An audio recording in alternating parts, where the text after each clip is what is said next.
This Shawil primer is only 99 pesos. Maganda ba tong primer na to? This is the packaging of the Shawil primer. I have nothing on my face, so let's put this primer on. Grabe yung packaging niya, ang luxurious. Luxurious? 1, 2, 3. Oops, ayan. Para siyang aloe vera gel. 1, 2, 3, 4, 5. Yung smell niya, amoy siyang sabon na mabango. Para siyang aloe vera gel, to be honest. Of course, maglalagay ako dito sa aking beard area. Hintayin ko lang siyang matuyo. I love na hindi super dulas after niyang mag-set sa aking skin.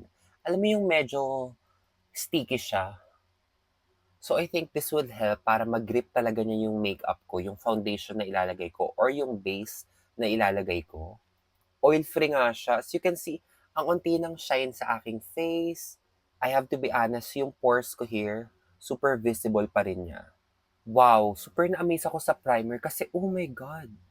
Kanina medyo may shine pa yung face ko pero ngayon it's totally matte and grabe oh, super na-mattify niya yung aking face.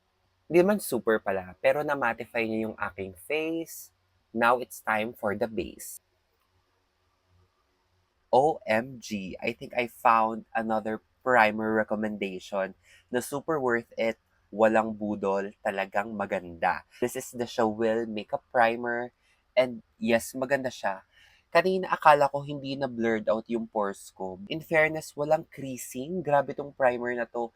And even here sa aking large area of my face, ang ganda ng lapat ng base ko. Highly recommend if you're looking for an affordable primer, considering its price na 99 pesos and its performance sa aking face. Grabe, ang ganda niya.